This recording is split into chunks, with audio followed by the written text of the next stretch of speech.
आज की क्लास को तैयार करने का मुख्य उद्देश्य है सुपर टेट की क्लास।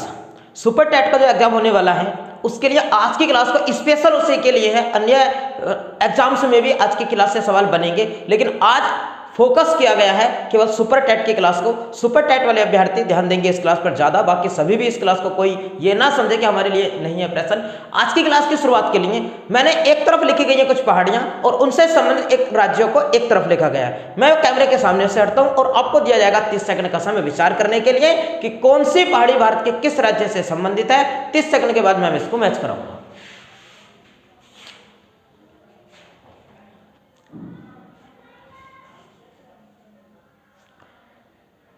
आपको यदि 30 सेकंड से अधिक का समय चाहिए तो आप वीडियो को पुश कर सकते हैं। अब बारी है मेरे इन प्रश्नों को बताने की।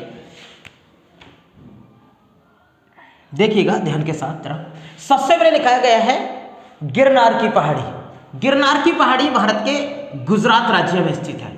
गिरनार की पहाड़ी भारत के गुजरात राज्य में स्थित है। वह गुजरात राज्य जो सबसे लंबी तटीय सीमा बनाता है। भारत का सबसे लंबी तटीय सीमा बनाने वाला राज्य है गुजरात राज्य है। गुजरात का सुंदर सा शहर है सूरत, जिस शहर को बाबुल मक्का के नाम से जाना जाता है। सूरत शहर ताप्ती नदी के तट पर स्थित है और सूरत शहर के अंदर लगभग 45-40 हजार हीरे को तराशने की दुकानें हैं। यही कारण है कि सूरत शहर को भारत का डायमंड सिटी कहा जाता है और भारत में हीरा अनुसंधान संस्थान भी सूरत में स्थित है। नेक्स्ट आगे लिखा गया है कारडाबम की पहाड़ी। कारडाबम की पहाड़ी भारत के केरल राज्य में स्थित है। यही वो पहाड़ी है जिस पहाड़ी को इलायची की पहाड़ी के नाम से जाना जाता है।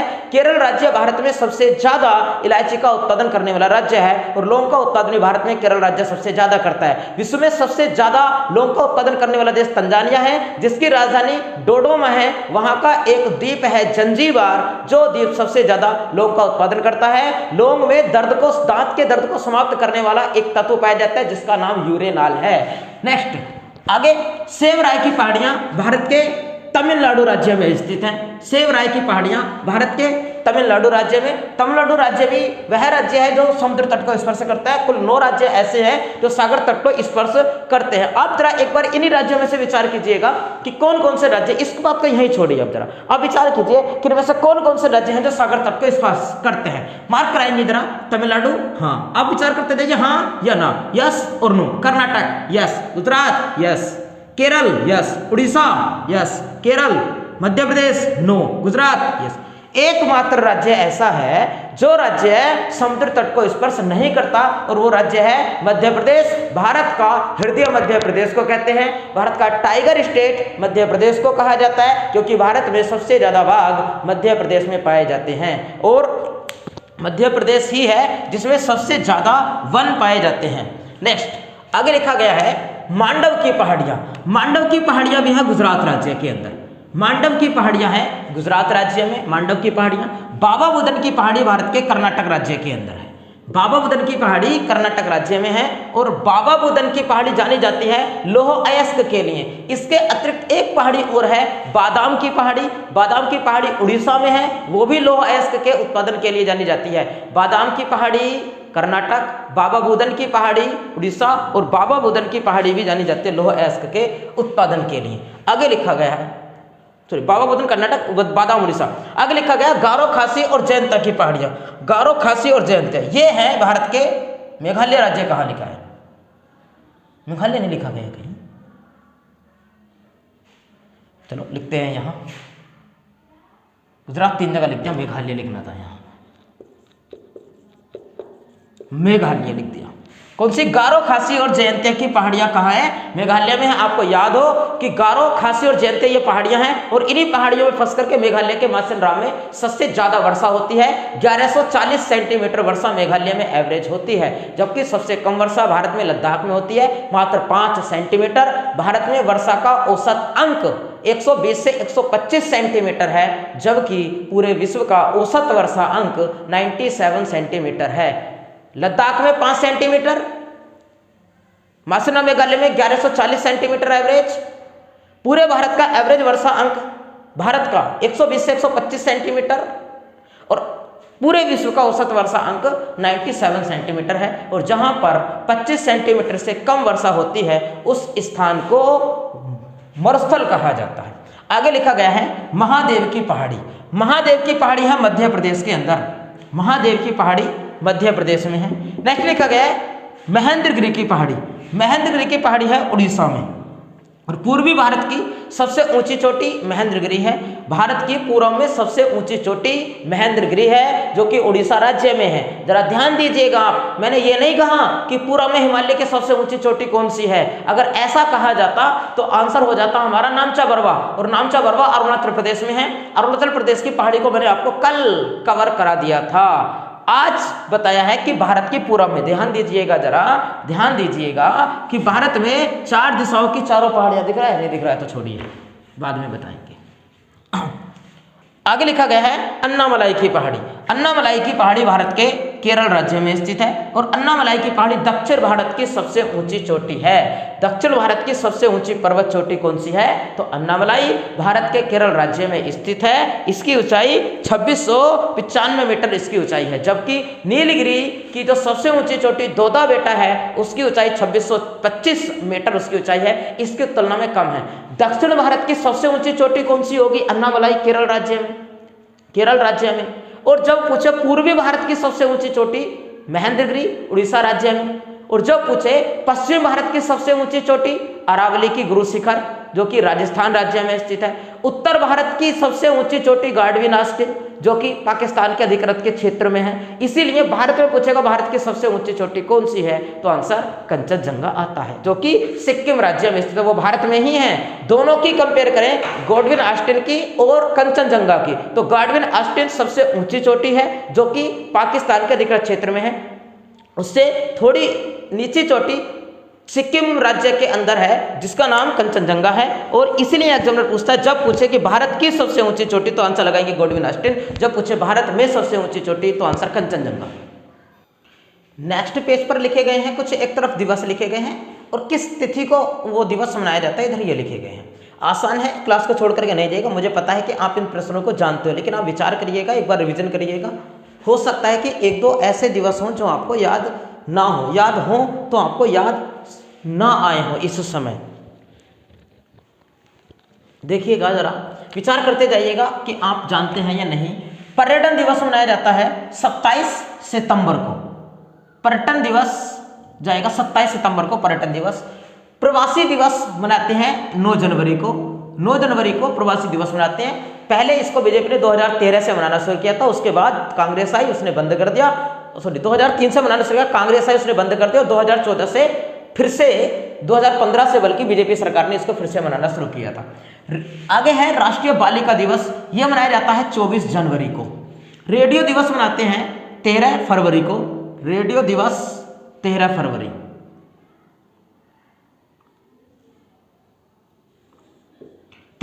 को राष्ट्रीय विज्ञान दिवस मनाया जाता है 28 फरवरी को। इसकी डिटेल आप जानते हैं, डिटेल नहीं बता रहे हैं। विश्व दलहन दिवस ये 10 फरवरी को मनाते हैं, दलहन दिवस। विश्व वन्य जीव दिवस मनाया जाता है 3 मार्च को।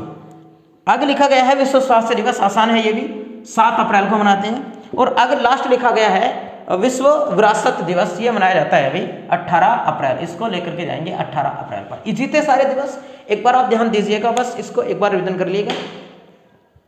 मैं करता हूं इनको रफ, फिर आपसे पूछते हैं।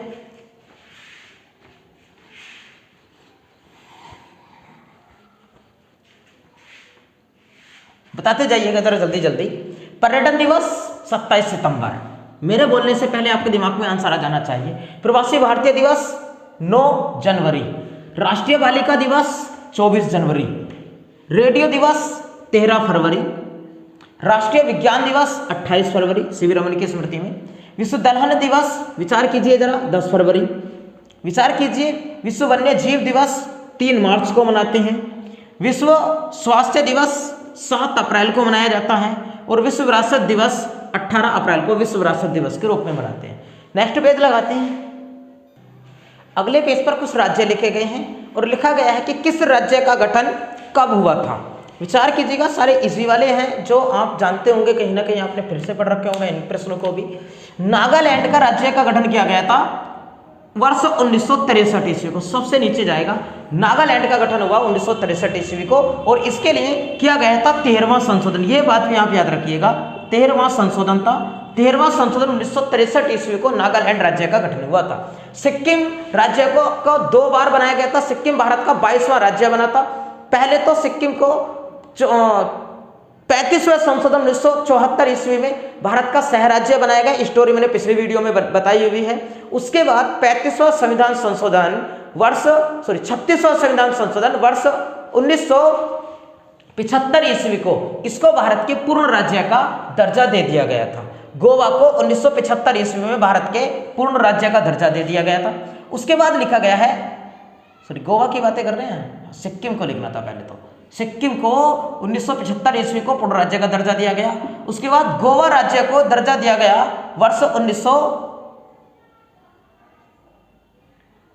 पंजाब को देखिएगा, पंजाब को दिया गया वर्ष 1900, कहां लिखा गया है, 1966 ईस्वी को। पंजाब और हरियाणा पहले एक ही राज्य थे, इनको अलग किया गया 1966 ईस्वी को। गुजरात और महाराष्ट्र को वर्ष 1966 ईस्वी में पृथक कर दिया गया। तेलंगाना को 2 जून 2014, तेलंगाना 2 जून 2014 ईस्वी को बनाया गया। उसके बाद दिया गया है झारखंड राज्य। झारखंड राज्य का गठन हुआ 15 नवंबर, कहां लिखा गया, 15 नवंबर सन 2000 को। और उसके बाद छत्तीसगढ़ का गठन हुआ 1 नवंबर सन 2000 को। उत्तराखंड का गठन हुआ 9 नवंबर सन 2000 को। एक ऑप्शन छूट गया है कोई सा, 1 2 3 4 5 6 7 8 9 1 2 3 4 5 6 7 8। अच्छा हाँ, गोवा वाला छूट चुका है।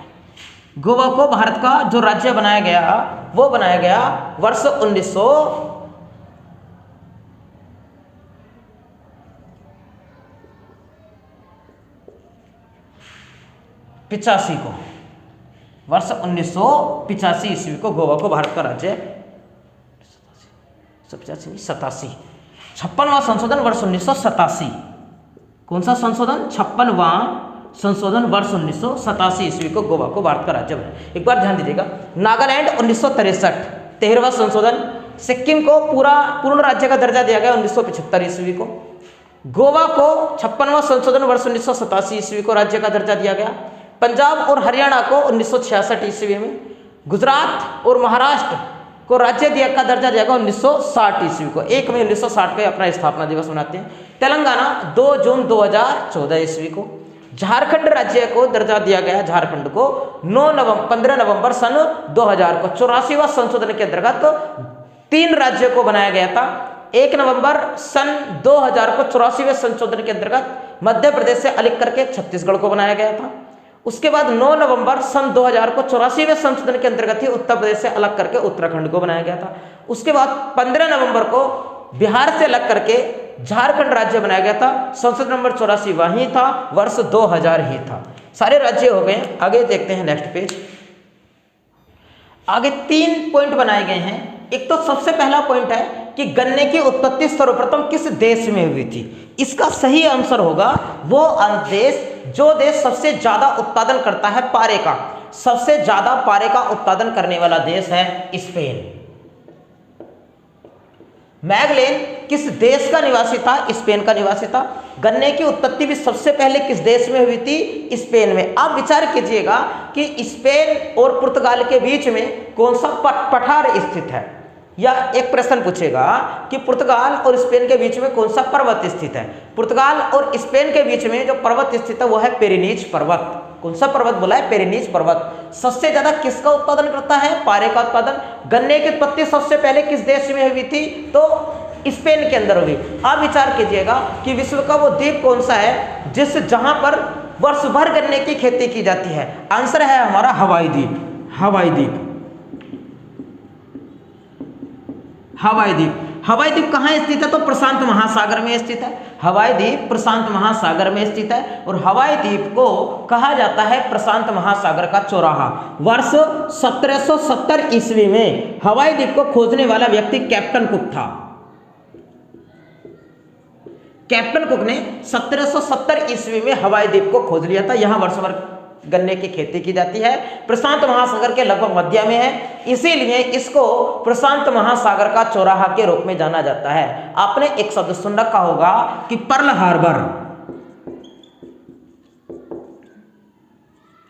पर्ल हार्बर अमेरिका का नौसैनिक अड्डा है और पूछता है कि अमेरिकी नौसैनिक अड्डा पर्ल हार्बर कहाँ स्थित है? हवाई द्वीप पर। यही वह हवाई अड्डा है जिस हवाई अड्डे पर दूसरे विश्व युद्ध के समय में अमेरिका के इस अड्डे पर जापान ने बमबारी कर दी थी, जिसके कारण अमेरिका दूसरे विश्व युद्ध में शामिल हो गया था। और उसी अमेरिका ने 9 अगस्त और 6 अगस्त को जापान के हिरोशिमा और नागासाकी शहरों पर परमाणु बम गिरा दिए थे। आप विचार कीजिएगा कि जो परमाणु बम अमेरिका के द्वारा हिरोशिमा नागासाकी शहरों पर गिराए गए थे, उसमें किस समस्थानिक का प्रयोग किया गया था? किस समस्थानिक का प्रयोग किया गया था? प्लूटोनियम। परमाणु बम जो जापान के हिरोशिमा नागासाकी शहरों पर गिरवाए गए 6 अगस्त 9 अगस्त 1945 को अमेरिकी राष्ट्रपति हेरिस टू रूमैन के द्वारा उसमें किस समस्थानिक का प्रयोग किया गया था? तो प्लूटोनियम का प्रयोग किया गया था। हवाई द्वीप पर मोना लोवा ज्वालामुखी कहाँ स्थित है? हवाई द्वीप पर।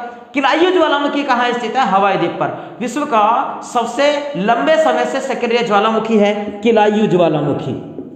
विश्व का सबसे लंबे समय से सक्रिय ज्वालामुखी किलायू ज्वालामुखी है। कहाँ स्थित है? वो भी हवाई द्वीप पर है। और विश्व का सबसे बड़ा ज्वालामुखी मोना लोवा है, वो भी कहाँ स्थित है? हवाई द्वीप पर। हवाई द्वीप पर स्थित है। हवाई द्वीप को किसने खोजा? कैप्टन कुक ने 1770 में। इसको क्या कहते हैं? प्रशांत महासागर का चौराहा। जबकि प्रशांत महासागर की पार सड़क पनामा को कहते हैं और पार सड़क पनामा को कहते हैं और प्रशांत महासागर का प्रवेश द्वार पनामा को कहते हैं और पार सड़क फिजी। प्रशांत महासागर की पार सड़क फिजी एक देश है जिसकी राजधानी सुवा है, ऑस्ट्रेलिया के थोड़ा ऊपर प्रशांत महासागर में। पनामा एक देश है जो अटलांटिक महासागर और प्रशांत महासागर को जोड़ता है, उसी को काट करके पनामा नहर बनाई गई वर्ष 1914 ईस्वी को। उसको प्रशांत महासागर का प्रवेश द्वार कहते हैं और इसे कहा जाता है प्रशांत महासागर का चौराहा, हवाई द्वीप को कहते हैं। आगे विचार करते हैं नेक्स्ट अगले पॉइंट पर कि भारतीय मौसम वेधशाला कहाँ स्थित है? पुणे में। भारतीय मौसम वेधशाला पुणे में है, महाराष्ट्र में। जब एग्जामिनर आपसे ये बात पूछे कि भारत में केंद्रीय राष्ट्रीय मौसम विज्ञान संस्थान या राष्ट्रीय मौसम विज्ञान संस्थान कहाँ है? तो आंसर दिल्ली। राष्ट्रीय मौसम विज्ञान संस्थान दिल्ली में है। जबकि भारतीय मौसम वेधशाला जब पूछेगा तो आंसर पुणे। और भी याद रखिए राष्ट्रीय रासायनिक प्रयोगशाला पुणे महाराष्ट्र में है। राष्ट्रीय रासायनिक प्रयोगशाला भी कहाँ स्थित है? पुणे के अंदर, महाराष्ट्र के अंदर है। नेक्स्ट लिखा गया है कि सागरीय लवणता पूरा प्रश्न करिए इसको। सागरीय लवणता का मुख्य स्रोत क्या है? अर्थात प्रश्न ये है कि जो सागर है, महासागर हैं, इनकी लवणता, खारापन निरंतर बढ़ता जा रहा है। कितना है सागरों की लवणता? एवरेज में अगर देखा जाए तो 33%। सागरों की लवणता एवरेज में कितनी है? 33% है। और सागरों की लवणता निरंतर बढ़ती जा रही है। यही कारण है कि समुद्र में पाए जाने वाले कोरल यानी मूंगा विलुप्त होते जा रहे हैं। और ये लवणता बढ़ क्यों रही है, इसका कारण क्या है? ऑप्शन में आपको देगा नदियां, ऑप्शन में देगा आपको भूमि, ऑप्शन में देगा समुद्री शैवाल। तो सही आंसर आपका होगा भूमि, क्योंकि जो मनुष्य के शरीर से उत्पन्न पसीने के माध्यम से, आंख से उत्सर्जित आंसू के माध्यम से जो भी खारापन, नमकापन उतरता है, जीव जंतुओं से, पशुओं से जो भी खारापन छूटता है नहाने धोने पर, वो सब नाली में जाता है। वर्षा होती है, वर्षा उसको बहा करके लेकर के जाती है नदी में और नदी ले जाकर के छोड़ देती है सागर में, जिसके कारण सागर का पानी निरंतर खारा होने पर है। तो आंसर क्या है? भूमि। सागरों के लवणता का निरंतर बढ़ने का कारण क्या है? आंसर है हमारा भूमि।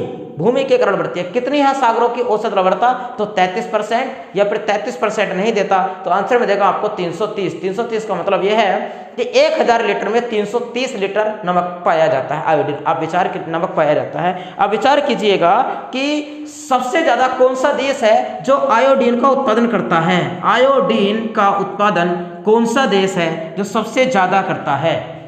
कौन सा देश सबसे ज्यादा आयोडीन का उत्पादन करता है? सही आंसर है हमारा चिली की राजधानी है सैंटियागो। चिली की राजधानी है सैंटियागो और चिली सबसे ज्यादा आयोडीन का उत्पादन करता है। चिली ही है जो सबसे ज़्यादा नाइट्रेट का भी उत्पादन करता है। और चिली देश में ही अटाकामा मरुस्थल है। अटाकामा मरुस्थल विश्व का सबसे शुष्क मरुस्थल है। सबसे नम मरुस्थल गोबी है जो कि मंगोलिया के अंदर है। मंगोलिया की राजधानी उलान बटोर है। ये सबसे ज़्यादा आयोडीन का, पिछली वीडियो में मैंने आपको कवर कराया था कि भारत का कौन सा राज्य है जो सबसे ज़्यादा नमक का उत्पादन करता है। नमक उत्पादन में सबसे अग्रणीय राज्य है गुजरात राज्य। और नमक अनुसंधान संस्थान भी भावनगर में स्थित है। भावनगर पड़ता है गुजरात के अंदर। आज मैंने दो संस्थानें आपको बताई हैं। नमक अनुसंधान संस्थान भावनगर में है, भावनगर गुजरात के अंदर पड़ता है। और दूसरी संस्थान मैंने आपको बताई है गुजरात के हीरा अनुसंधान संस्थान। हीरा अनुसंधान संस्थान भी कहाँ है? वो भी गुजरात के अंदर ही है। हीरा अनुसंधान संस्थान गुजरात के किस शहर में है? सूरत शहर के अंदर है। आप विचार करके आप मुझे बताइए कि कहाँ स्थित है केंद्रीय घोड़ा अनुसंधान संस्थान। केंद्रीय घोड़ा अनुसंधान संस्थान है हिसार में। हिसार हरियाणा। केंद्रीय घोड़ा अनुसंधान संस्थान हिसार के अंदर है। घोड़े के अंदर कौन सा वो बॉडी पार्ट है जो नहीं पाया जाता? तो गोल ब्लेडर घोड़े के अंदर नहीं पाया जाता, जिसके कारण घोड़े में लैक्टिक अम्ल का निर्माण नहीं बनता। और यही कारण है कि घोड़ा निरंतर दौड़ता रहता है, उसको थकान का अनुभव नहीं होता। मनुष्य को थकान का अनुभव होता है क्योंकि मांसपेशियों में लैक्टिक अम्ल जमा हो जाता है। दूध में कौन सा अम्ल पाया जाता है? लैक्टिक अम्ल। फिर तो आपका यह कहना चाहिए कि दही में लैक्टिक अम्ल पाया जाता है और दही के कारण शरीर को थकान, दही खाने से पीने से शरीर को थकान होनी चाहिए, लेकिन नहीं। थकान शरीर में लैक्टिक अम्ल के उपस्थित होने से नहीं होती है। शरीर में थकान होती है लैक्टिक अम्ल के इकट्ठा होने से। जब लैक्टिक अम्ल मांसपेशियों में इकट्ठा हो जाता है शरीर में, तब थकान होती है। और घोड़े के शरीर में लैक्टिक अम्ल बनता ही नहीं है क्योंकि घोड़े के शरीर में गोल ब्लेडर नहीं पाया जाता है। घोड़े को थकान का अनुभव नहीं होता है। एक बात पर आप विचार कीजिएगा कि मनुष्य में जब किसके इकट्ठा हो जाने पर गठिया रोग हो जाता है? मनुष्य में किसके इकट्ठा हो जाने पर गठिया नामक रोग हो जाता है? गठिया रोग किसके इकट्ठा होने पर होता है? यूरिक एसिड के इकट्ठा होने पर। यदि मनुष्य के जोड़ों पर अगर यूरिक एसिड इकट्ठा हो जाता है तो कौन सा रोग हो जाता है? गठिया रोग हो जाता है। गठिया। एक बात और विचार कीजिएगा, आपने पढ़ रखा हो कि मनुष्य के शरीर में अगर लोहे की कमी हो जाती है तो एनीमिया रोग हो जाता है। एनीमिया, ये बात आपने पढ़ रखी है। एनीमिया रोग हो जाता है अगर लोहे की कमी हो जाती है तो एनीमिया रोग हो जाता है। लेकिन अगर लोहे की अधिकता अगर शरीर के अंदर हो जाती है, अधिकता की बात की गई है, तो कौन सा रोग हो जाता है? सिडरोसिस रोग होता है लोहे की अधिकता के कारण। आप विचार करके बताइए कि सिडरोसिस रोग शरीर के किस अंगों को प्रभावित करता है? मस्तिष्क को। शरीर के मस्तिष्क को सिडरोसिस रोग प्रभावित करता है। सिलिकोसिस रोग फेफड़ों को प्रभावित करता है। और सिरोसिस रोग यकृत को, सिलिकोसिस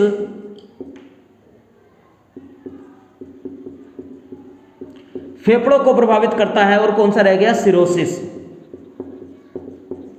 ये सिरोसिस रोग है जो यकृत को प्रभावित करता है। यकृत का अध्ययन क्या कहलाता है? यकृत का अध्ययन हिपैटोलॉजी कहलाता है। और रक्त का अध्ययन हीमेटोलॉजी कहलाता है। यकृत का अध्ययन हिपैटोलॉजी, रुधिर का अध्ययन हीमेटोलॉजी। और यकृत को प्रभावित करने वाले दो रोग हो गए। एक तो मैंने आपको बता दिया सिरोसिस रोग यकृत को प्रभावित करता है। इसके अतिरिक्त एक रोग और पूछता है, पीलिया रोग वायरस के कारण होता है। वायरस जब शरीर के यकृत अंग को प्रभावित करता है तो यकृत शरीर में बनने वाले जो पदार्थ होता है बिलिरुबिन नाम का पदार्थ, उस बिलिरुबिन नाम के पदार्थ को रक्त में ही मिला रहने देता है। इसकी मात्रा ज्यादा हो जाता है जिसके कारण रुधिर का रंग पीला हो जाता है। रुधिर का रंग पीला किसके कारण होता है? तो बिलिरुबिन नाम के पदार्थ के कारण। रुधिर का रंग लाल होता है हीमोग्लोबिन के कारण। पीलिया तब हो जाता है जब ये जो यकृत है ये बिलिरुबिन नाम के पदार्थ को नहीं छाट पाता, रक्त में मिला रहता है, तो रुधिर का रंग पीला हो जाता है, जिसको पीलिया कहते हैं। किसके माध्यम से होता है? वायरस के माध्यम से होने वाला रोग है। एक रोग और याद कीजिए इसी का, विल्सन नामक रोग। विल्सन रोग भी यकृत को ही प्रभावित करता है। और विल्सन रोग होता है शरीर में किसके कारण? तांबे की अधिकता के कारण। तांबे की अधिकता अगर हो जाती है तो शरीर के अंदर विल्सन नामक रोग हो जाता है जो कि यकृत को प्रभावित करता है। ध्यान दीजिएगा, यूरिक एसिड के जोड़ों पर इकट्ठा होने से गठिया रोग हो जाता है। सिडरोसिस शरीर में लोहे की अधिकता के कारण होता है, जो कि दिमाग को, मस्तिष्क को प्रभावित करता है। मस्तिष्क को प्रभावित करने वाले कुछ और भी रोग हैं, जैसे पार्किंस रोग है, पार्किंस रोग, और है अल्जाइमर रोग। अल्जाइमर रोग भी मस्तिष्क को प्रभावित करता है। और एक रोग और होता है, कौन सा रह गया है? पार्किंस, अल्जाइमर, मेनिंजाइट, 3 रोग होते हैं। ये दिखाई देगा, लिखते हैं जरा, चलो यहाँ लिखते हैं, कहाँ लिखें, जगह नहीं बच रही है, यहाँ लिखते हैं। मेनिंजाइट रोग,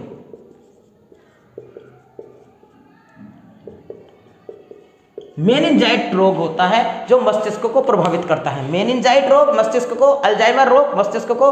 अल्जाइमर रोग में बुजुर्ग अवस्था में आपने देखा होगा कि बुजुर्गों की याददाश्त खोने लग जाती है। याददाश्त खोने लग जाती है, किसके कारण होती है? क्योंकि शरीर में कैल्शियम की कमी हो जाती है मस्तिष्क में। और जो दादाजी, जिन दादाजी ने अपने 60-70 वर्ष की अवस्था पूरे गांव में बिताई, वही अपने घर का रास्ता, गांव में अपने घर का रास्ता भूल जाते हैं। याददाश्त कमजोर रहती है। बुढ़ापे में कोई व्यक्ति सट्टियाने लग जाता है, उसका कारण क्या है? क्योंकि शरीर में कैल्शियम की, मस्तिष्क में कैल्शियम की कमी हो गई है और याददाश्त कमजोर हो जाती है। पार्किंस रोग में किसी व्यक्ति को, बुजुर्ग व्यक्ति का शरीर कपकपाने लगता है, शरीर पर नियंत्रण नहीं रहता है। और मेनिंजाइटिस में जो मस्तिष्क होता है, मस्तिष्क की जो झिल्ली होती है उसमें सूजन आ जाता है।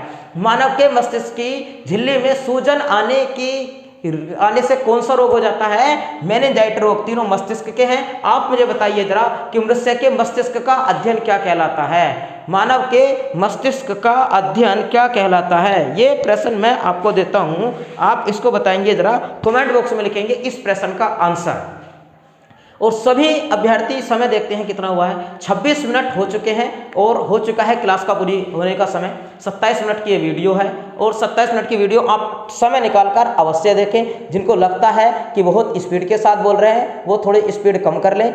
यूट्यूब पे ऑप्शन आता है, कोने में आइकन से हो जाता है। और जिनको लगता है कि स्पीड कम है, पढ़े हुए प्रश्न हैं, तो वह स्पीड को बढ़ा करके देख ले। लेकिन जो भी वीडियो को देख रहे हैं, जो आप इस समय मुझे सुन रहे हैं, वे अभ्यर्थी सभी वीडियो को अवश्य देखें। और जो ऑफलाइन क्लास वाले अभ्यर्थी हैं, आप उन सबको शेयर करें। अब वो अभ्यर्थी अवश्य देखें उस वीडियो को। सभी अभ्यर्थियों से मैं कहूँगा कि जिन अभ्यर्थियों तक ये क्लास नहीं पहुँच पा रही है, वो भी अभ्यर्थियों को इस क्लास को पहुँचाएं और इस क्लास में भागीदारी बनाएं। और जब क्या महत्व रहेगा इस बात का, क्योंकि ये जितने भी प्रश्न आपको आज अपलोड क्लास में मिल रहे हैं, जब 1000 सब्सक्राइबर्स अगर हो जाते हैं, तब ये सारे प्रश्न आपको ऑनलाइन क्लास में मिला